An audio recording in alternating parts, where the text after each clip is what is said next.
Hello everyone.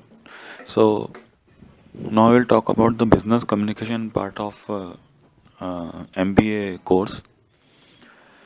So the first thing, the first point which is important in business communication is the communication. So let's talk about communication. What are the characteristics of communication? What is communication cycle, brain drain, effective communication, and where the communication leads you to, and what are the steps to make communication effective. So the first characteristics of communication is it's always a two-way traffic. It's a continuous process, a short-lived process, need proper understanding, leads achievement of the organization objective and dispel misunderstanding. तो अगर हम communication के characteristics की बात करें तो एक ये टू वे ट्रैफिक होता है, इसमें दोनों तरफ से आना जाना होता है, एक कंटिन्यूस प्रोसेस होती है। ऐसा नहीं है कि थोड़ी देर करा फिर स्टॉप कर दिया, इट्स ए कंटिन्यूस प्रोसेस। जब तक आपका कम्युनिकेट जो आप करना चाहते हैं वो जब तक नहीं होगा, it needs to be continued. It's a short lived process. Short lived in the sense कि once the goal is achieved, उसके बाद में फिर इसको करना रिक्वायर्ड होता नहीं है। जितना आपको रिक्वायर्ड है उतना आप करते हैं, बट जब तक आपका पर्पस सॉल्व नहीं होता है, it needs to be continued. एक अच्छी अंडरस्टैंडिंग होनी चाहिए, जो आपके ऑर्गेनाइजेशन के ऑब्जेक्टिव हैं वो इससे मीट होते हैं, और जो मिसअंडरस्टैंडिंग्स होती हैं वो इससे रिमूव हो जाती है। तो ये तो कैरेक्टरिस्टिक्स हो गए कम्युनिकेशन के। कम्युनिकेशन साइकिल की अगर हम बात करें तो इसमें आपका सेंडर होता है, एक चैनल होती है और एक रिसीवर होता है। सेंडर जो है वो आपको मैसेज भेजता है, रिसीवर को मैसेज भेजता है, रिसीवर उसको प्रोसेस करता है और चैनल के थ्रू वापस सेंडर को सेंड कर देता है। अब हम सक्सेसफुल कम्युनिकेशन की बात करें तो एक सेंडर और रिसीवर को क्या क्या करना चाहिए। सेंडर और रिसीवर को जो अपने पर्सनल बायसेस हैं वो हटा के बात करना चाहिए। सेंडर और रिसीवर को अपना जो एक ओपन हार्टेडली कम्युनिकेशन एक होना चाहिए between sender and receiver, then only the communication can succeed. The next point is brain drain. Brain drain जो होता है कम्युनिकेशन में, उसमें आपका एक what is brain drain. Brain drain होता क्या है? It's a breakdown in communication cycle. जब आपके कम्युनिकेशन साइकिल में कोई ब्रेकडाउन होता है तो उसको आप ब्रेन ड्रेन बोलते हैं। जब आपका मैसेज जो है अगर वो इम्प्रॉपरली फॉर्मेटेड है तो वो एक पार्शियल लॉस ऑफ मैसेज में रिजल्ट होता है। Improper formation of message can leads to, और the message is not properly formatted, then it could result in the partial loss of the message, और because of this जो receiver होगा वो उसको ठीक से रीड नहीं कर पाएगा, वो उसको ठीक से अंडरस्टैंड नहीं कर पाएगा। So this results in some kind of lack in your communication cycle.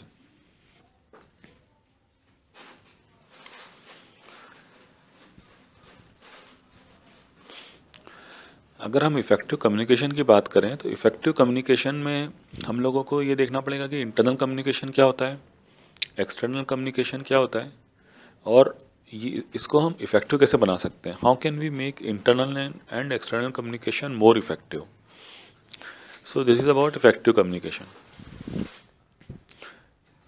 फिर से रिपीट कर रहा हूँ, कैरेक्टरिस्टिक्स अगर आते हैं एग्ज़ाम में अबाउट कम्युनिकेशन तो उसमें वो टू वे ट्रैफिक होता है, एक कंटिन्यूस प्रोसेस होती है, एक शॉर्ट लिव प्रोसेस होती है, इतना कि जितना आपको कम्युनिकेट करना है उतना आप कम्युनिकेट करें, एक प्रॉपर अंडरस्टैंडिंग रिक्वायर्ड होती है, leads to achievement of the organisation objectives and dispel misunderstandings. Communication cycle की बात करें तो उसमें सेंडर होता है, रिसीवर होता है और एक चैनल होती है।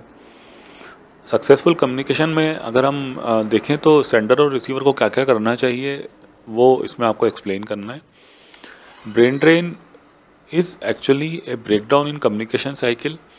ये इसलिए होता है कि जो आपका सेंडर होता है उसने अगर प्रॉपरली मैसेज फॉर्मेट नहीं किया है, या मैसेज कहीं लॉस हो रहा है बीच में इन चैनल और समवेयर, या कहीं प्रॉपर अंडरस्टैंडिंग नहीं हो पा रही है उसकी रिसीवर एंड पे, तो वो जो रिसीवर होता है वो उसको प्रॉपरली रीड नहीं कर पाता है या अंडरस्टैंड नहीं कर पाता है। So that is called brain drain. Effective communication अगर हम देखें तो इफ़ेक्टिव कम्युनिकेशन अगर हमको बनाना है तो उसके लिए हमको इंटरनल और एक्सटर्नल कम्युनिकेशन को हम कैसे इफ़ेक्टिव कर सकते हैं वो हमको देखना पड़ेगा। इंटरनल कम्युनिकेशन मतलब within organisation, between hierarchies, downward communication, upward communication, diagonal communication, ये सब आप बता सकते हैं कि इसको आप कैसे इम्प्रूव कर सकते हैं। और एक्सटर्नल कम्युनिकेशन मतलब कि आउटसाइड ऑर्गेनाइजेशन, मतलब दूसरी ऑर्गेनाइजेशन से आप बात कर रहे हैं, गवर्नमेंट से बात कर रहे हैं, so that is called external communication. Effective communication अगर आप करते हैं तो वो लीड करता है आपकी प्रॉब्लम सॉल्विंग को। It can lead you to productivity, relationships, better relationships, a good image, decision making and improved response. Effective communication से क्या फ़ायदे मिलते हैं? आपका जो प्रॉब्लम्स हैं वो सॉल्व होती हैं, डिसीजन मेकिंग में हेल्प करता है, आपकी प्रोडक्टिविटी बढ़ती है, आपके रिलेशनशिप स्ट्रांग होते हैं, आपकी एक ओवरऑल इमेज जो है सोसाइटी में वो इम्प्रूव होती है, और एक आपको जो रिस्पॉन्स है एक्सपेक्टेड फ्रॉम रिसीवर और फ्रॉम आउटसाइड वर्ल्ड वो थोड़ा सा इम्प्रूव होता है।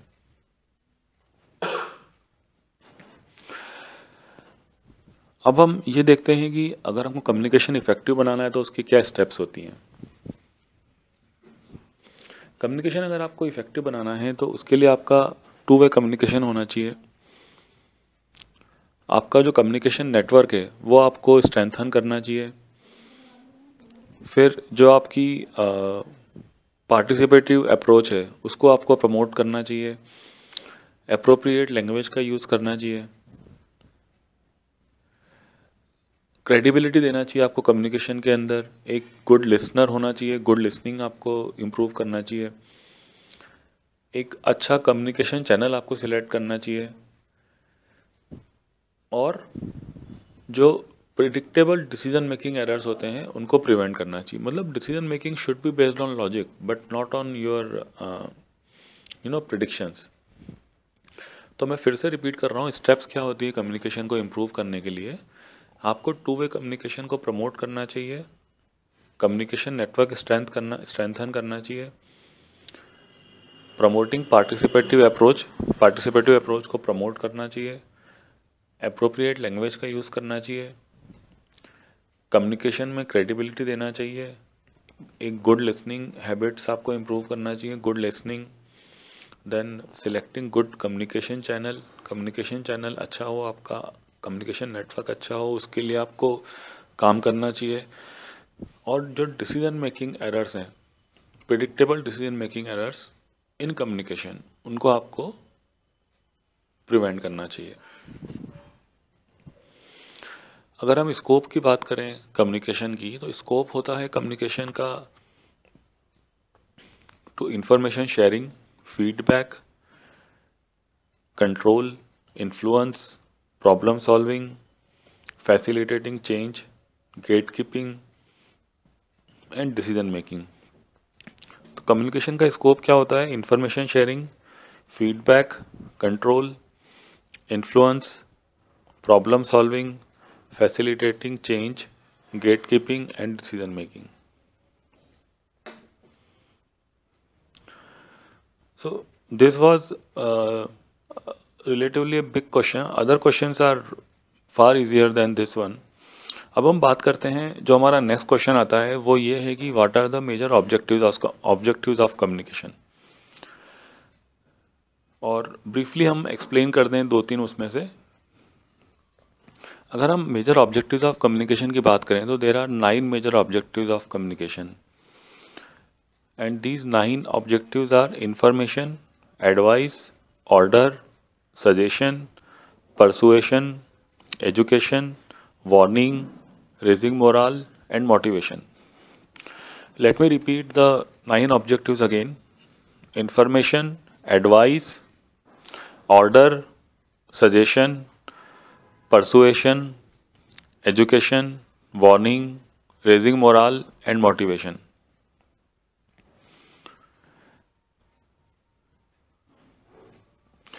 अगर हम इंफॉर्मेशन की बात करें तो इंफॉर्मेशन में आप पहले इंफॉर्मेशन का थोड़ा सा इंट्रोडक्शन बता सकते हैं। Then you can provide information about what is external information and what is internal information. Then information for planning, information sources, और जो आपकी इंफॉर्मेशन है वो रिलायबल, एक्यूरेट और कंप्लीट होना चाहिए, और वो लेटेस्ट भी होना चाहिए। अगर हम एडवाइस की बात करें तो अगर हम उसकी इंफॉर्मेशन लिखना चाहें तो वो फैक्चुअल होना चाहिए, ऑब्जेक्टिव होना चाहिए और न्यूट्रल होना चाहिए। और वहीं हम अगर एडवाइस की बात करें, अगर हम इंफॉर्मेशन और एडवाइस को डिफरेंशिएट करना चाहें बेसिकली, तो जो आपकी इंफॉर्मेशन है वो फैक्चुअल होती है, वहीं आपकी जो एडवाइस है वो मतलब इंफॉर्मेशन आपकी फैक्चुअल और ऑब्जेक्टिव होती है, और आपकी जो एडवाइस है वो सब्जेक्टिव होती है।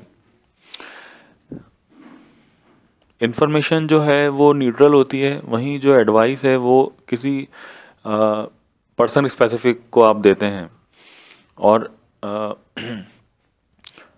इंफॉर्मेशन मे और may not influence your opinion, but advice can influence an opinion. जो इंफॉर्मेशन होती है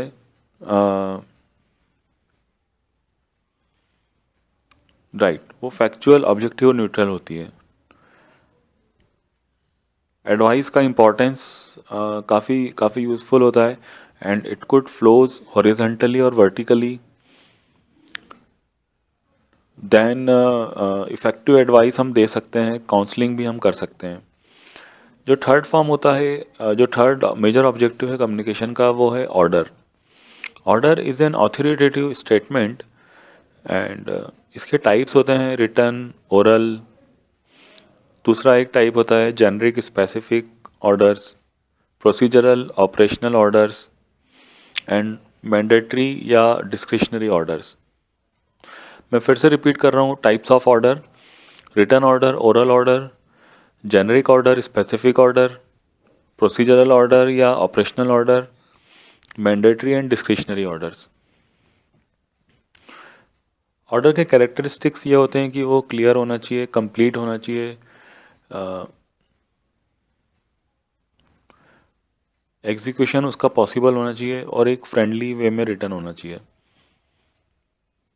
उसमें प्रॉपर स्टेप्स और इंस्ट्रक्शंस भी लिखा होना चाहिए। अब हम बात करते हैं फिफ्थ टाइप। फोर्थ तो सजेशन है, suggestion is pretty simple. The fifth type of objective is persuasion. Persuasion में स्टेप्स जो होती हैं परसुएशन की, वो होती हैं कि आप पहले सिचुएशन को एनालाइज करें,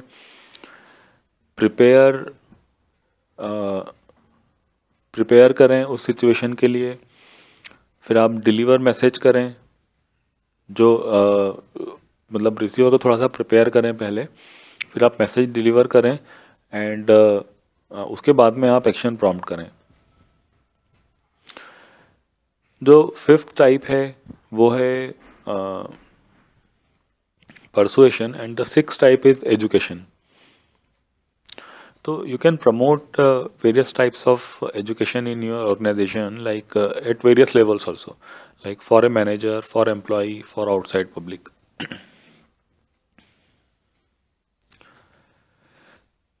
Now next question is the 6 C's of communication.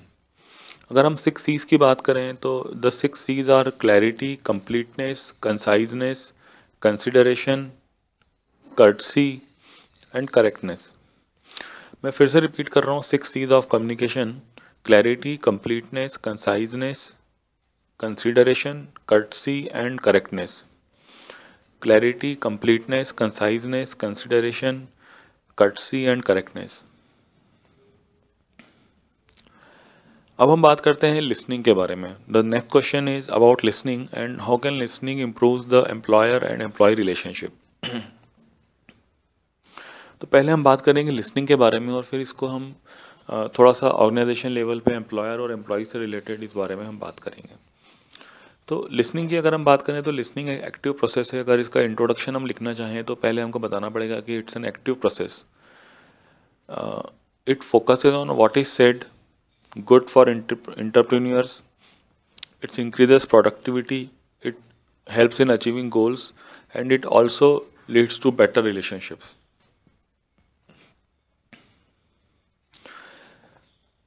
मैं फिर से रिपीट कर रहा हूँ, introduction of listening active process होता है, फोकस होता है इसका कि सामने वाले ने क्या बोला, उस पर आपका ध्यान रहे, focus is on what is said. It's good for entrepreneurs के लिए बहुत अच्छा होता है. प्रोडक्टिविटी इंक्रीज होती है, it increases productivity.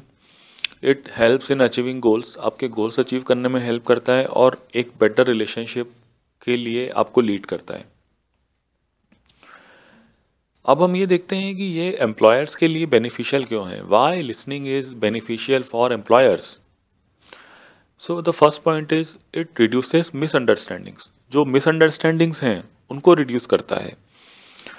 It illustrate caring attitude. Employer का जो एक केयरिंग एटीट्यूड है वो इलुस्ट्रेट करता है, और ये फास्टर वर्क रेट को प्रमोट करता है. जिससे जो इम्पॉर्टेंट एक पार्ट है लिसनिंग का एम्प्लॉयर के लिए वो ये कि लेस डू ओवर्स मतलब कि एक ही काम को अगर आपको बार बार करवाना पड़ रहा है तो कहीं ना कहीं उससे ऑर्गेनाइजेशन का लॉस हो रहा है. तो less do overs. Now why listening is important for employees के लिए क्यों बेनिफिशियल है. अभी हमने एम्प्लॉयर का देखा, अब हम एम्प्लॉय का देखते हैं. तो पहला जो पॉइंट है, पहला जो बेनिफिट है एम्प्लॉयज़ के लिए वो है इंटरप्रिटेशन. एम्प्लॉयज़ को इंटरप्रीट करने में ये हेल्प करता है. एम्प्लॉयर ने क्या बोला है आपसे, इसको इंटरप्रीट करना. अगर आप अच्छे से सुन रहे हैं, अच्छे से आप लिसन कर रहे हैं तो इंटरप्रिटेशन में आपकी हेल्प करेगा, लर्निंग में हेल्प करेगा, कंप्लीट इन्फॉर्मेशन मिलेगी आपको, और वर्कर्स के साथ में एक अच्छा रिलेशनशिप आपका बन पाएगा. तो 4 बेनिफिट हैं एम्प्लॉयज़ के लिए: interpretation, learning, complete information and coworkers. Interpretation, learning, complete information and coworkers. Employers की बात करें, पहले हमने देखा था एम्प्लॉयर्स के लिए. मैं फिर से क्विकली एक जो इसके 4 बेनिफिट हैं एम्प्लॉयर्स के लिए वो बता रहा हूँ.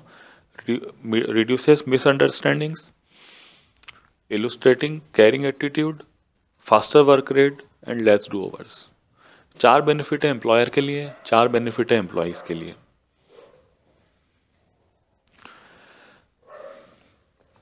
अगर हम थोड़ा सा हट के लिसनिंग के बारे में बात करें तो टिप्स क्या हैं, इफेक्टिव लिसनिंग के टिप्स क्या हैं. तो जो लिसनिंग पावर होता है वो नेचुरली आता है. It often comes naturally. जिसमें आप इंटरेस्टेड हैं वो बातें आप सुन लेते हैं, वो नेचुरली चीज़ें आती हैं. लेकिन फिर भी अगर आपको उसमें दिक्कत आ रही है तो उसके जो टिप्स हैं वो क्या हैं कि यू मस्ट शो इंटरेस्ट. पहले तो आप इंटरेस्ट बताएं कि हाँ भाई मैं सुन रहा हूँ. नोट ऑकेशनली, थोड़ी थोड़ी देर में अपनी गर्दन हिलाते रहें कि हाँ मैं सुन रहा हूँ. स्माइल करो. मेंटेन पॉस्चर थोड़ा सा अपना जो बॉडी का है वो आप एक अच्छे से मेंटेन करो. और फिर ये जो बताया है इसको आप प्रैक्टिस करो. इनको आप रेगुलर बेसिस पे प्रैक्टिस करते रहो कि हाँ मैं सुन रहा हूँ, हाँ मैं सुन रहा हूँ. अवॉइड क्या करना है, जब प्रॉब्लम क्या आती है लिसनिंग में, आप अवॉइड कुछ चीज़ें करो. कि सबसे पहले तो आप डे ड्रीमिंग अवॉइड करो. आप सुन सामने वाले की रहे हो, सोच कुछ और रहे हो, आप सपने देख रहे हो दिन में, तो वो जो है वो एक प्रॉब्लम होती है लिसनिंग की. मतलब आपने ये सुना ही नहीं है कि सामने वाला क्या बोल रहा है. जो दूसरी प्रॉब्लम होती है वो होती है मोबाइल का यूज़. सामने वाला बोल रहा है, आप व्हाट्सएप चेक कर रहे हो. सो avoid the use of mobiles. Avoid any interrupting elements. जैसे कि इंटरप्टिंग एलिमेंट्स कैसे, जैसे मैंने मोबाइल का बताया आपको, डे ड्रीमिंग का बताया, और भी ऐसे इंटरप्टिंग एलिमेंट्स हो सकते हैं. जैसे कि your posture is not good, you are not comfortable. तो इस तरह की जो चीज़ें हैं वो आपकी इंटरप्टिंग जो प्रॉब्लम्स हैं उनको अवॉइड करना चाहिए. कभी भी कन्वर्सेशन को रिडायरेक्ट नहीं करना चाहिए. सामने वाला बोल कुछ रहा है, आप इंटरेस्टेड नहीं है, आपने रिडायरेक्ट कर दिया. तो ये एक बहुत बड़ा प्रॉब्लम है लिसनिंग का. सबसे बड़ी बात जो है वो ये कि आप जजमेंटल ना हो. पहले आप सुने, then provide a suggestion.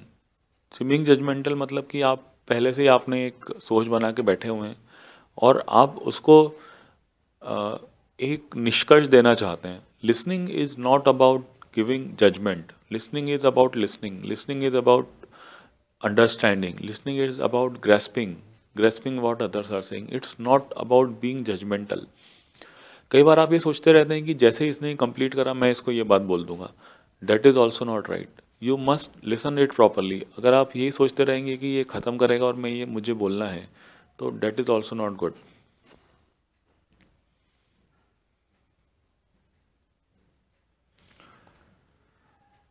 Now our next question is which of the factors to be taken into consideration while planning a presentation। जब हम किसी presentation को प्लान करते हैं तो what are the important factors to be taken into consideration। तो इस question का अगर हम इंट्रोडक्शन देना चाहें, प्रेजेंटेशन से रिलेटेड कोई क्वेश्चन अगर है, प्लानिंग करना है या ऐसा कुछ है, तो उसका इंट्रोडक्शन देना एक आपको पड़ेगा। तो इंट्रोडक्शन है अगर उसका, तो ये आप लिख सकते हैं उसमें कि relationship between presenter and audience. जो एक प्रेजेंटेशन होता है वो एक प्रेजेंटर और ऑडियंस के बीच में एक रिलेशनशिप होती है, एक संबंध होता है between the presenter and the audience. It consider the audience needs, audience की नीड्स हैं। अब उनको नोट जे सीखना है तो आपको सिखाना है, उनको नोट जे सीखना है तो प्रेजेंटर को सिखाना पड़ेगा वो चीज़ें। तो वो कहीं ना कहीं ऑडियंस की जो नीड्स हैं उनको कंसिडर करके बनाया जाता है, या ऑडियंस ऐसे सिलेक्ट करे जाते हैं जिनको उस प्रेजेंटेशन की ज़रूरत है। और कहीं ना कहीं ये प्रेजेंटर्स के जो ऑब्जेक्टिव्स हैं उनको अचीव करने में हेल्प करता है। प्रेजेंटर नोट जे सिखाना चाहता है तो प्रेजेंटेशन ही हेल्प करेगा कि वो जितने ऑडियंसेस हैं उनको नोट जे वो सीख लें। अब हम बात करते हैं stages in planning a presentation. Planning, आप प्रेजेंटेशन को प्लान कर रहे हैं, so what are the various stages in planning a presentation. तो इन प्लानिंग के स्टेजेस को 7 स्टेजेस में डिवाइड किया गया है। 7 stages in planning a presentation. पहला जो स्टेप है वो है प्रिपरेशन। पहला जो आप प्रेजेंटेशन प्लान कर रहे हैं उसमें पहला पॉइंट आता है प्रिपरेशन। प्रिपेयर नहीं करोगे तो आप प्रेजेंट क्या करोगे। तो पहली पॉइंट तो हो गई कि आपको प्रिपेयर तो करना ही है। प्रिपरेशन में क्या होगा, ऑब्जेक्टिव आप फाइंड आउट करो, ऑडियंस फाइंड आउट करो, वेन्यू फाइंड आउट करो और रेमिट करो। प्रिपरेशन के 4 विधाएं कौन सी हैं। पहला है ऑब्जेक्टिव, ऑडियंस, वेन्यू और रिमिट। ये आपके 4 पार्ट हैं प्लानिंग ए प्रेजेंटेशन के पहली स्टेज के 4 पार्ट। पहला पार्ट कौन सा है, पहली स्टेज है प्रिपरेशन। उसके 4 पार्ट हैं ऑब्जेक्टिव, ऑडियंस, वेन्यू और रिमिट। दूसरी जो स्टेज है वो है चूजिंग योर मेन पॉइंट। अपना मेन पॉइंट्स, अपने जो मेन पॉइंट्स हैं उनको आप चूज करो। तीसरा जो स्टेज है प्लानिंग ए प्रेजेंटेशन में वो है choosing your supporting information. Supporting information आप चूज करें। चौथी जो स्टेज है प्लानिंग ए प्रेजेंटेशन में वो है इस्टेब्लिशिंग लिंकिंग स्टेटमेंट्स। जो लिंकिंग स्टेटमेंट्स हैं उनको आप इस्टेब्लिश करें, इस्टेब्लिश लिंकिंग स्टेटमेंट्स। पांचवी जो स्टेज है वो है डेवलपिंग एंड ओपनिंग। मतलब एक ओपनिंग, एक सुराग बनाना है आपको। पांचवी स्टेज में डेवलपिंग एंड ओपनिंग, एक ओपनिंग बनाओ, आप दरवाज़ा खोलो एक। सिक्स्थ जो स्टेज है वो है डेवलपिंग ए कंक्लूजन।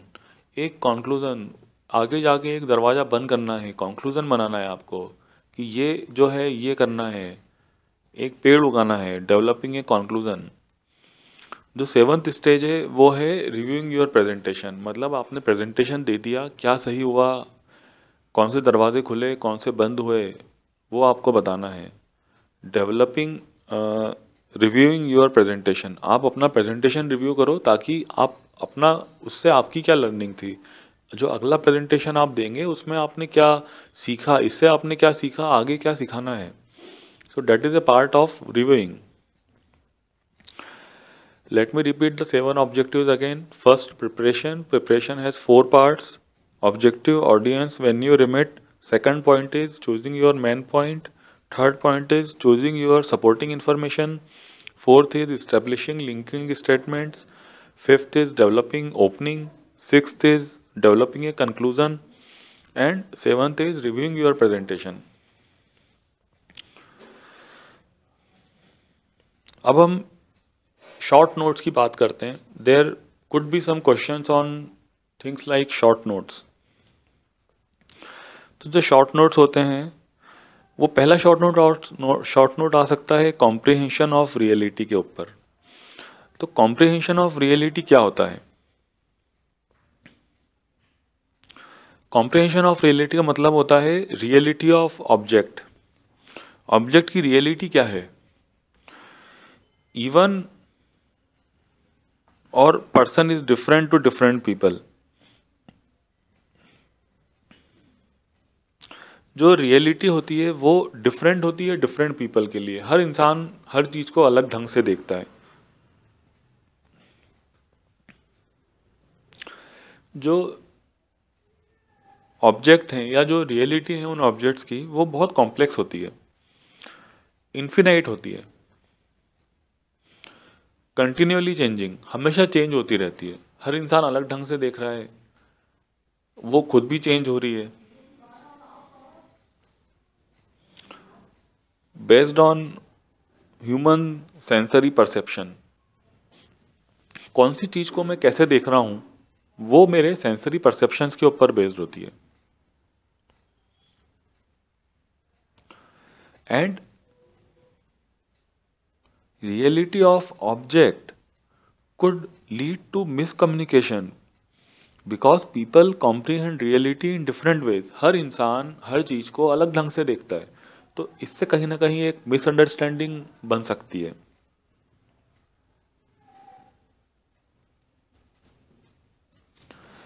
और हम बैरियर्स की बात करें, अगर communication barriers cause of comprehension of reality.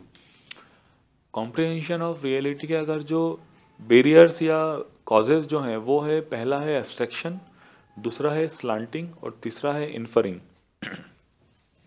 मैं क्विकली रिवाइज कर देता हूँ कॉम्प्रिहेंशन ऑफ रियलिटी को.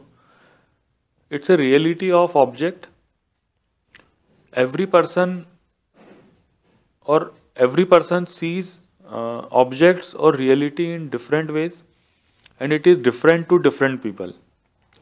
It is complex, infinite and continually changing. Complex है, इन्फिनाइट है और कंटिन्यूसली चेंज होती रहती है.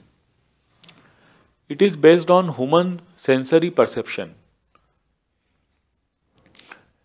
It can lead to miscommunication because people comprehend reality in different ways. Barriers और causes of comprehension of reality क्या है? पहला है एब्स्ट्रैक्शन, दूसरा है स्लांटिंग और तीसरा है इन्फरिंग. अब हम शॉर्ट नोट्स में एक दूसरा पॉइंट देखते हैं कि what is the importance of feedback. Feedback का इंपॉर्टेंस क्या है? फीडबैक जो है it is A final link in communication chain. Communication chain की जो लास्ट कड़ी है उसको आप बोलते हो feedback. When receiver sends response or reply to the message. जब रिसीवर मतलब सेंडर ने कोई मैसेज रिसीवर को भेजा और रिसीवर एक रिस्पांस भेज रहा है सेंडर को या कोई रिप्लाई भेज रहा है सेंडर को, तो उसको आप बोलते हो फीडबैक.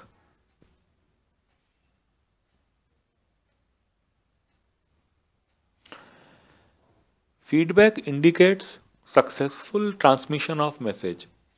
अगर फीडबैक नहीं है मतलब कहीं ना कहीं जो मैसेज है वो पहुंचा नहीं है रिसीवर तक. अगर रिसीवर ने आपको फीडबैक दिया मतलब कि एक सक्सेसफुल ट्रांसमिशन हुआ है मैसेज का. It is the backbone of communication. ये कम्युनिकेशन की बैकबोन है. Feedback is the backbone of communication. अब हम फीडबैक क्या हो सकते हैं? फीडबैक कुड बी पॉजिटिव और negative. Feedback could be immediate और delayed. Feedback could be simple और complex. And feedback may result in profit or loss. Let me quickly revise all everything related to feedback. It is the final link in communication chain. When receiver sends response or reply to the message, indicate successful transmission of message. It is the backbone of communication, and feedback may be positive or negative, may be immediate or delayed, may be simple or complex, and it may result in profit or loss. अब हम बात करते हैं types of communication की। अगर हम types of communication देखें तो टाइप्स हैं कम्युनिकेशन के फॉर्मल या इनफॉर्मल। फॉर्मल कम्युनिकेशन हम देखने जाएंगे तो formal flows along prescribed channel.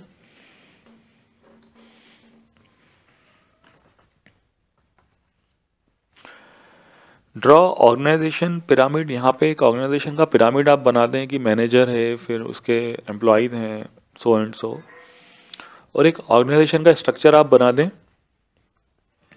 ये आप एक डायग्राम बना सकते हैं फॉर्मल कम्युनिकेशन में। इट फ्लोज वर्टिकली, डाउनवर्ड्स या अपवर्ड्स, नीचे भी जा सकता है कम्युनिकेशन, ऊपर भी जा सकता है, और horizontally, employees of equal status communicating with each other. जो डाउनवर्ड कम्युनिकेशन होता है, देखो अब हमने देखा कि दो तरह की कम्युनिकेशन है, फॉर्मल और इनफॉर्मल। फॉर्मल में अगेन दो तरह के कम्युनिकेशन है, वर्टिकली फ्लो हो रहा है और हॉरिजॉन्टली फ्लो हो रहा है। वर्टिकली में अगेन फिर दो तरह के हैं, डाउनवर्ड और अपवर्ड। अब उसमें जो डाउनवर्ड है उसकी हम बात करते हैं। डाउनवर्ड कम्युनिकेशन जो होता है उसके ऑब्जेक्टिव जो होते हैं, उसके ऑब्जेक्टिव्स क्या होते हैं, पहले तो आप ये बता दें कि डाउनवर्ड कम्युनिकेशन जो है वो आपके सीनियर से जूनियर को मिल रहा है, तो क्यों मिलता है सीनियर से जूनियर को, उसके लिमिटेशंस क्या होते हैं, and how to make it effective. Limitations क्या हो सकते हैं डाउनवर्ड कम्युनिकेशन के कि it's a one way communication, है ना। और दूसरे जो ये हैं कि जो सीनियर मेंबर्स हैं वो probably not able to understand the problems of junior members, and all this things we can write in the downward communication. And how to make it effective. Downward communication तो होता ही है, करना ही पड़ेगा, but उसको हम effective कैसे बना सकते हैं, so that we can write as part of the downward communication. अगर हम अपवर्ड कम्युनिकेशन की बात करें तो अपवर्ड कम्युनिकेशन में हमको बताना पड़ेगा कि अपवर्ड कम्युनिकेशन का इंपॉर्टेंस क्या है। जब अपवर्ड कम्युनिकेशन कब होता है, जब जूनियर मेंबर जो है वो सीनियर किसी मेंबर से बात करना चाह रहा हो या कुछ उनको कम्युनिकेट कर रहा हो। तो अपवर्ड कम्युनिकेशन का पहले हम बता दें कि इसके इंपॉर्टेंसेस क्या हैं, अपवर्ड कम्युनिकेशन के बेनिफिट्स क्या हैं, फिर हम बताएं कि अपवर्ड कम्युनिकेशन की लिमिटेशंस क्या हैं, and how to make it effective. Same thing, downward communication के इंपॉर्टेंस बताओ, ऑब्जेक्टिव्स बताओ, लिमिटेशंस बताओ, और कैसे हम उसको इफेक्टिव बना सकते हैं ये बता दो। फिर लास्ट में आप ये बता दें कि डायगोनल कम्युनिकेशन क्या होता है। डायगोनल कम्युनिकेशन जो है उसके एडवांटेजेस और डिसएडवांटेजेस क्या होते हैं। डायगोनल कम्युनिकेशन कैसे होगा, when people of various departments are communicating with each other. मतलब लेट्स से सेल्स का बंदा है और इधर आपके पास में एडमिन का बंदा है, तो सेल्स का बंदा डायरेक्टली एडमिन के बंदे से बात करे अगर, तो that is diagonal communication. Ideally ये प्रोसेस कैसे होना चाहिए कि पहले सेल्स का बंदा अपने सीनियर से बात करे, फिर जो सेल्स का मैनेजर है वो एडमिन के मैनेजर से हॉरिजॉन्टल कम्युनिकेशन करे, और फिर एडमिन का मैनेजर अपने एम्प्लॉय से बात करे। बट अगर सेल्स का एम्प्लॉय डायरेक्टली एडमिन के एम्प्लॉय से बात कर रहा है, then it is called diagonal communication. अब हम बात करते हैं what are the main barriers to organisation communication. जो मिसकम्युनिकेशन होता है, मेन बैरियर्स क्या है ऑर्गेनाइजेशन की, उसकी हम बात कर रहे हैं, थोड़ा ध्यान से सुन लो। मिसकम्युनिकेशन होता है ऑर्गेनाइजेशन में वो 3 लेवल पे होता है, ट्रांसमीटर लेवल पे, मीडियम लेवल पे, या रिसीवर लेवल पे। जो ट्रांसमीटर है उसने गलत भेज दिया, मीडियम ने प्रॉपरली उसको सेंड नहीं करा, या रिसीवर ने रिसीव नहीं करा। ये तो 3 लेवल पे ओरिजिनेट हो गया। अगर हम मेजर बैरियर्स की बात करें कम्युनिकेशन के, तो पहला जो बैरियर है कम्युनिकेशन का वो ये है कि आपने जो मीडियम था वो गलत चूज़ कर लिया। नंबर 1 इज मेजर बैरियर्स, मैं लेवल्स की बात नहीं कर रहा हूँ, मैं बैरियर्स की बात कर रहा हूँ। 5 major barriers to communication. Number 1 is wrong choice of medium. Number 2 is physical barriers, physical barriers could be noise, time, distance, timing. Number 3 is semantic barriers. Semantic barriers are like interpretation of words, bypassed instructions, denotations and connotations. Number 4 is different comprehension of reality. Different comprehension of reality क्या है आपके abstraction, slanting and inferring. Number 5 is socio-psychological barriers. This includes cultural barriers like attitude, opinions, emotions, cultural diversity, closed mind, frame of reference, status consciousness, and source of communication, inattentiveness, conflicting goals, faulty transmission, poor retention, and unsolicited communication. तीन, मैं फिर से repeat कर रहा हूँ, base communication 3 level पे होता है, ट्रांसमीटर लेवल पे, मीडियम लेवल पे और रिसीवर लेवल पे। मेजर बैरियर्स क्या हैं कम्युनिकेशन के जो मेजर बैरियर्स हैं वो हैं, पहला है रॉन्ग चॉइस ऑफ मीडियम, दूसरा है फिजिकल बैरियर। फिजिकल बैरियर के जैसे हैं कि नॉइज़ हो गया, टाइम हो गया, डिस्टेंस हो गया, टाइमिंग हो गया। नॉइज़ मतलब आसपास बहुत आवाज़ आ रही है, टाइम मतलब तुमने गलत टाइम पे मैसेज भेज दिया, यहाँ पे तो 9 बज रही है और यूएस के अंदर मान लो 2 बज रही है, तो वो कैसे रीड कर पाएंगे मैसेज को, तो there will be some time delay और समथिंग लाइक दैट। डिस्टेंस बहुत ज़्यादा है, सामने वाला जो सुनने वाला है वो बहुत दूर बैठा हुआ है। टाइमिंग गलत है आपका, टाइमिंग कैसे कि वो बंदा कहीं और बिजी है और आपने उसको इधर आप बात कर रहे हो, तो you will get some kind of difference in the communication. जो थर्ड है वो है सिमेंटिक बैरियर। सिमेंटिक बैरियर कैसा होता है, इंटरप्रिटेशन ऑफ वर्ड्स। आपके जो वर्ड्स हैं वो प्रॉपर नहीं है, आप हिंदी में बोल रहे हो, सामने वाला मराठी समझ रहा है, या आप मराठी में बोल रहे हो, सामने वाला हिंदी समझ रहा है, so that is called interpretation of words. या कुछ वर्ड्स के कुछ मीनिंग्स अलग होते हैं, सेम वर्ड का मीनिंग हिंदी में अलग होगा, मराठी में अलग होगा या इंग्लिश में अलग होगा, तो date is called interpretation of words. तो जो तीसरा बैरियर है कम्युनिकेशन का वो है सिमेंटिक बैरियर्स। उसमें पहला टाइप है इंटरप्रिटेशन ऑफ वर्ड्स, फिर बाईपास इंस्ट्रक्शन। सिमेंटिक बैरियर के पार्ट की बात कर रहा हूँ मैं, बाईपास इंस्ट्रक्शंस हो गए, डिनोटेशंस हो गए और कॉनोटेशंस हो गए। ये 4 टाइप्स हैं सिमेंटिक बैरियर्स के, interpretation of words, bypass instruction, denotations and connotations. चौथा जो बैरियर है वो है different comprehension of reality. Comprehension of reality की बात हम पहले भी कर चुके हैं, ये 3 तरह की होती हैं, abstraction, slanting and inferring. Number 5 is socio psychological barriers. This socio psychological barriers including cultural barriers, ये बहुत तरह के होते हैं, इसमें से 2-4 में लिख दिए तो बहुत हैं। ये हो गया आपका attitude, opinion, emotions, cultural diversity, close mind, frame of reference, status consciousness, source of communication, inattentiveness, conflicting goals, faulty transmission, poor retention and unsolicited communication.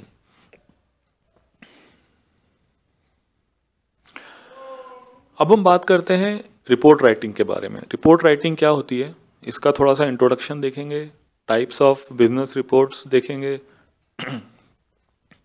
फिर वेरियस टाइप्स ऑफ रिपोर्ट्स देखेंगे, और रिपोर्ट प्रिपरेशन में steps क्या होती हैं, organising ए report में क्या steps होती हैं, स्टेप्स रिपोर्ट राइटिंग की क्या होती हैं, और कैरेक्टरिस्टिक्स क्या होती हैं गुड रिपोर्ट की।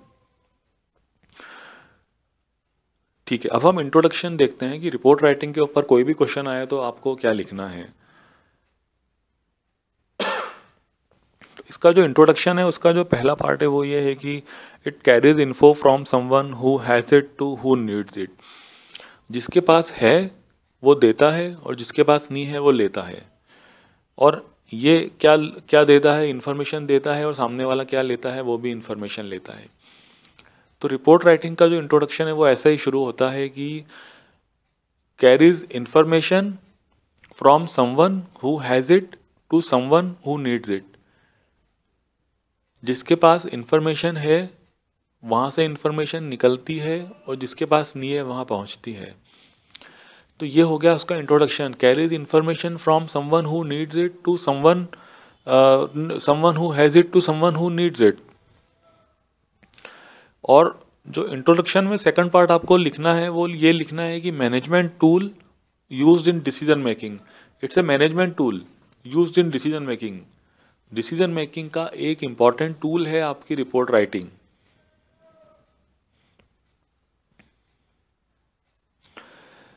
अब हम देखते हैं types of business reports on various basis. कितने तरह की रिपोर्ट्स आपकी होती हैं और किन बेसिस पे आपने वो टाइप्स बनाए हैं। तो पहला जो टाइप है वो है legal formalities. Legal formalities to complied with.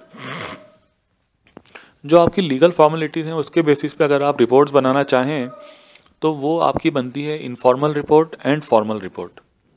पहला जो टाइप है legal formalities to complied with, उसके हिसाब से आपकी दो तरह की रिपोर्ट बनती है, इनफॉर्मल रिपोर्ट और फॉर्मल रिपोर्ट। दूसरी जो आपकी रिपोर्ट बनती है वो बनती है फ्रीक्वेंसी ऑफ यूज़ के हिसाब से। तो फ्रीक्वेंसी ऑफ यूज़ के हिसाब से आप देखें तो आपकी दो तरह की रिपोर्ट बनेंगी, रूटीन रिपोर्ट एंड पीरियोडिक या special report. Frequency of use, कितनी फ्रिक्वेंटली आप यूज़ करना चाह रहे हैं इसको रिपोर्ट को, उसके हिसाब से आपकी दो तरह की रिपोर्ट बनती हैं, रूटीन रिपोर्ट्स या पीरियोडिक और स्पेशल रिपोर्ट्स। तीसरी जो रिपोर्ट बनती है वो उसका बेसिस होता है फंक्शन। फंक्शन कोई शादी ब्याह का फंक्शन नहीं है, फंक्शन है ये बिजनेस फंक्शंस। तो इसमें जो आपकी रिपोर्ट्स बनती हैं वो आपकी दो तरह की रिपोर्ट बनती हैं। वो रिपोर्ट्स होती हैं इंफॉर्मेटिव रिपोर्ट या इंटर ऑपरेटिव रिपोर्ट्स। तीन टाइप हो गए। पहला हो गया लीगल और legal formalities to complied with, उसमें हो गई फॉर्मल इनफॉर्मल। दूसरी टाइप है फ्रीक्वेंसी ऑफ यूज़, इसमें हो गई आपकी पीरियोडिक और special versus routine, routine versus periodic और स्पेशल रिपोर्ट्स। तीसरी हो गई फंक्शन, फंक्शन में हो गई आपकी इंफॉर्मेटिव या इंटर ऑपरेटिव। इंफॉर्मेटिव रिपोर्ट हो गई या इंटर ऑपरेटिव रिपोर्ट हो गई। अब इंफॉर्मेटिव और इंटर ऑपरेटिव कैसे हो गई ये समझना इंपॉर्टेंट नहीं है, पर वो फंक्शन के हिसाब से बनी है ये समझना इंपॉर्टेंट है।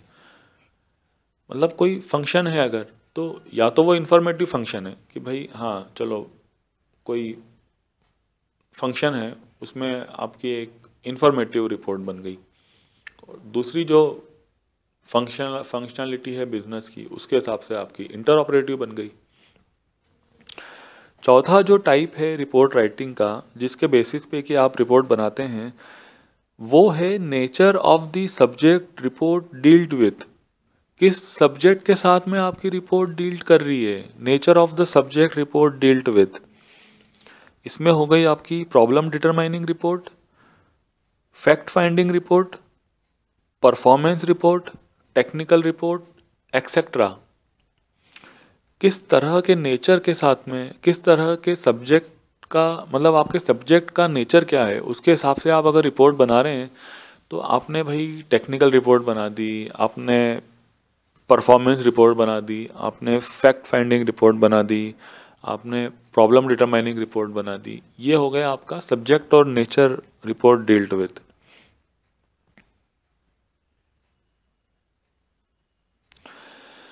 जो फिफ्थ और लास्ट टाइप का आपका बेसिस है वो है number of person interested with the drafting of reports. Report का ड्राफ्ट बनाने में कितने लोगों ने सहायता की उसके हिसाब से आप डिफ्रेंशिएट कर सकते हैं। तो इसके हिसाब से आप डिफ्रेंशिएट करेंगे तो दो तरह की रिपोर्ट बनती हैं, reports by individual and reports by committees.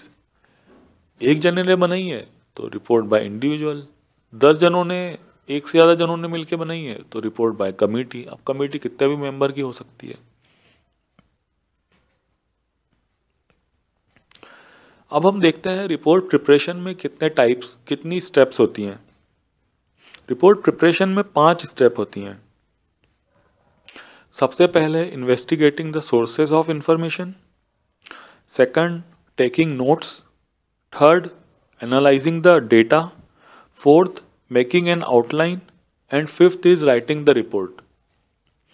फिर से रिपीट कर रहा हूँ मैं रिपोर्ट प्रिपरेशन की 5 steps. Investigating the sources of information, सबसे पहले आप जो इन्फॉर्मेशन के सोर्सेज हैं उनको इन्वेस्टिगेट करो। दूसरा है नोट्स लिखो, तीसरा है एनालाइजिंग द डेटा, जो आपका डेटा है उसको एनालाइज करो, चौथा है मेकिंग एन आउटलाइन, एक आउटलाइन बनाओ रिपोर्ट की, और पांचवा है writing the report, report right कर दो, खत्म करो कहानी। अब हम बात करते हैं कि what are the different ways to organise a report. कोई रिपोर्ट है उसको ऑर्गेनाइज कैसे कर सकते हो आप। तो रिपोर्ट ऑर्गेनाइज करने में अगेन 3 स्टेप्स हैं आपकी। पहला है आप उसको लेटर फॉर्म में ऑर्गेनाइज करो, दूसरा है मेमोरेंडम फॉर्म में करो, और तीसरा है letter text combination form. Organise करना है रिपोर्ट को, क्या करना है, तो ऑर्गेनाइज करना है तो 3 तरह से ऑर्गेनाइज कर सकते हो।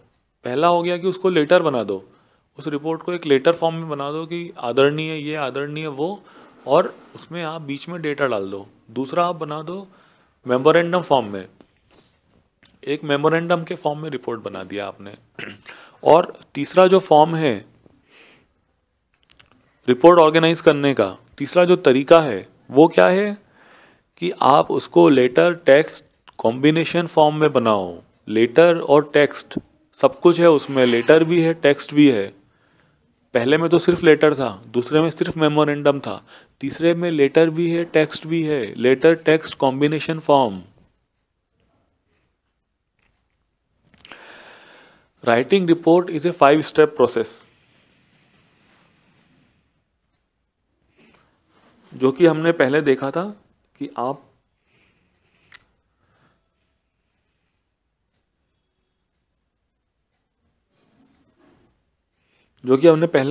आप इन्वेस्टिगेट करो sources of information,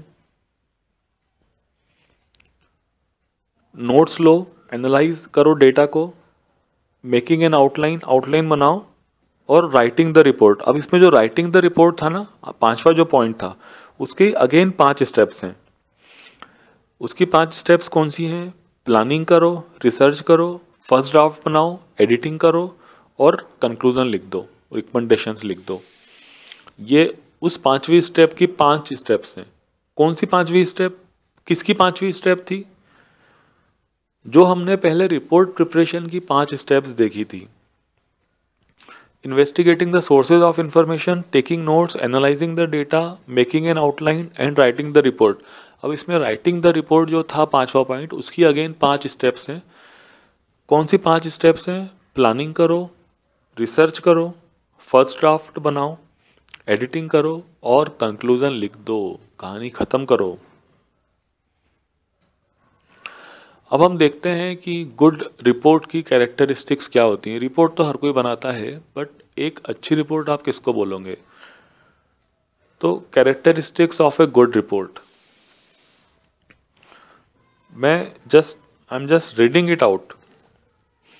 precision, accuracy of facts, relevance, reader orientation, objectives of recommendation, simple and unambiguous language, clarity, brevity और एक्यूरेसी।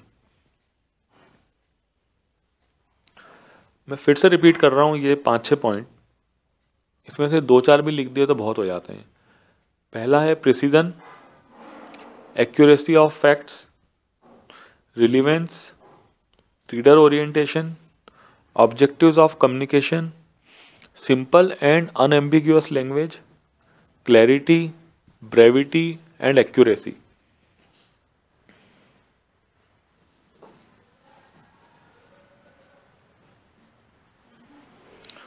अब हम नेक्स्ट क्वेश्चन की बात करते हैं कि आपको एक मेमोरेंडम बनाना है। Prepare a memorandum to 3 members of the staff taking disciplinary action against them for leaving the office early. आपको एक मेमोरेंडम बनाना है और वो एक स्टाफ मेंबर को देना है, और उसके अगेंस्ट में आपको डिसिप्लिनरी एक्शन लेना है कि भाई तुम ऑफिस जल्दी क्यों जाते हो।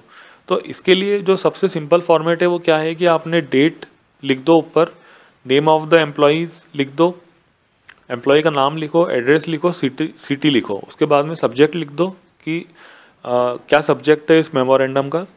उसके बाद में आप डियर सो एंड सो, उसको पहले ये बताओ पहले उसको ये बताओ कि जो तुम कर रहे हो वो इनडिसिप्लिन है, basically it's a kind of indiscipline what you are doing. फिर ये बताओ कि तुम ये एक बार नहीं कर रहे हो, तुम ये काम बार बार कर रहे हो, कि ये तुम्हारी रेगुलर प्रैक्टिस है। तीसरा ये बताओ कि हम पहले भी इस बारे में डिस्कस कर चुके हैं, अगर नहीं डिस्कस करा है तो it's better to discuss with him first. फिर बताओ कि इसका ये जो गलत बिहेवियर है लेट आने का, ये बाकी मेंबर्स को भी इन्फ्लुएंस करता है। फिर नेक्स्ट पैराग्राफ में ये बताओ कि उसको क्या करना है, उसको बस ये है कि उसको अपने थोड़ा सा ब्रेक्स ऑब्जर्व करना है, टाइम से आना है और टाइम से जाना है, दैट्स इट। फिर लास्ट के अंदर उसको ये बताओ कि जहाँ तुम्हें हेल्प चाहिए, I am ready to help, offer your assistance,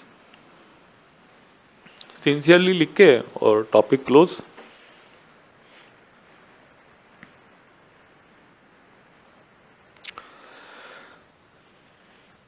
अब हम बात करते हैं इंटरव्यूज़ के बारे में।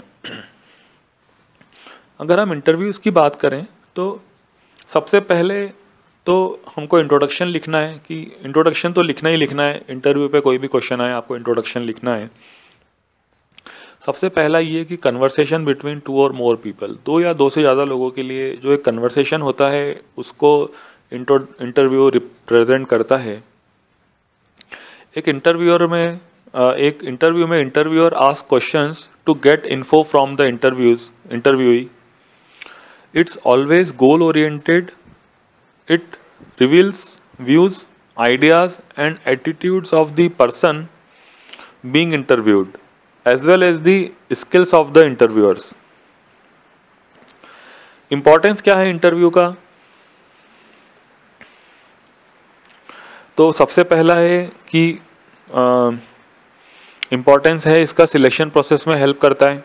इम्पॉर्टेंस पहला तो ये हो गया कि सिलेक्शन है आपका, आपको बंदे चाहिए तो आप इंटरव्यू परफॉर्म कर रहे हो, तो it helps in selection process.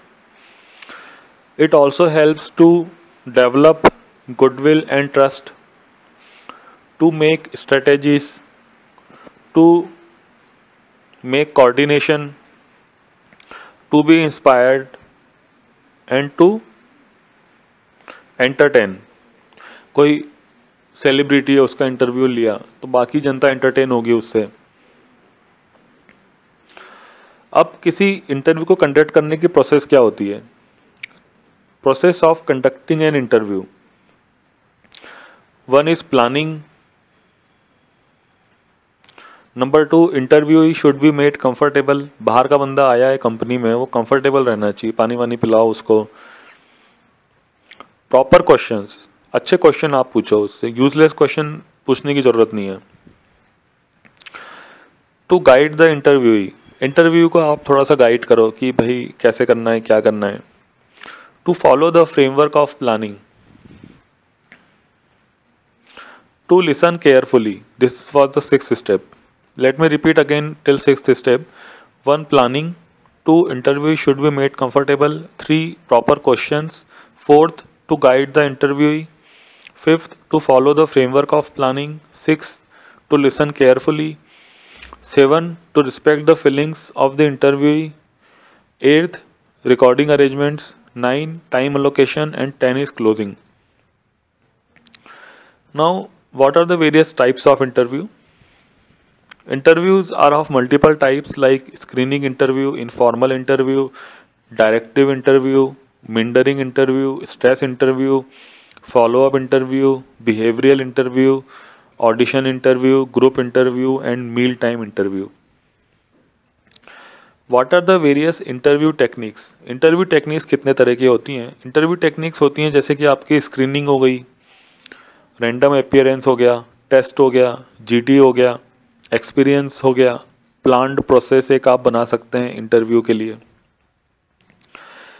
Interview conduct करने कैसे इंटरव्यू आप कंडक्ट करें? सबसे पहला जो स्टेप है उसका वो है आप कैंडिडेट को वेलकम करो। कंटेंट्स ऑफ इंटरव्यू जो है वो आप फॉलो करो कि भाई जो भी प्रोसेस है उसका, और फिर पार्टिंग उसको गुड बाय कर दो।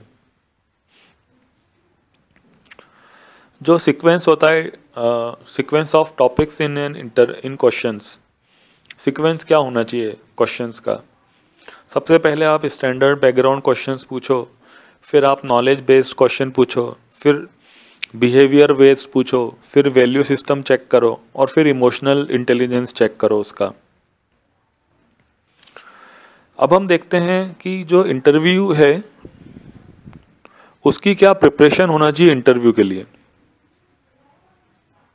इंटरव्यूई के लिए सबसे पहले तो know yourself, know the company, prepare for the question, prepare question you would like to ask.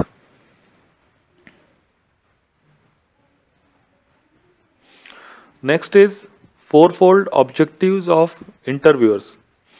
जो इंटरव्यूअर है उसके फोरफोल्ड ऑब्जेक्टिव क्या होते हैं। पहला ऑब्जेक्टिव है selecting the most valuable candidate, familiarizing him with job profile, instituting confidence in the selected candidate, and number fourth objective of fourfold objective is building the company's goodwill. Preparation of interviewer अगर हम देखें तो सबसे पहला होता है कि आप इंटरव्यू लेटर सेंड करो, कैंडिडेट को कंफर्टेबल बनाओ, interview in congenial and interruption free atmosphere, questions according to the procedure के हिसाब से आप उससे क्वेश्चन पूछें। Now if you are required to suggest to ensure the success of an interview, what are the steps required. Number 1 is do not form overall opinion on just one aspect. Keep aside your personal biases and preferences. Don't take everything on face value. Be interpretative and evaluative. Be attentive. Vary questions. Don't offer job on compassionate grounds. Thank you.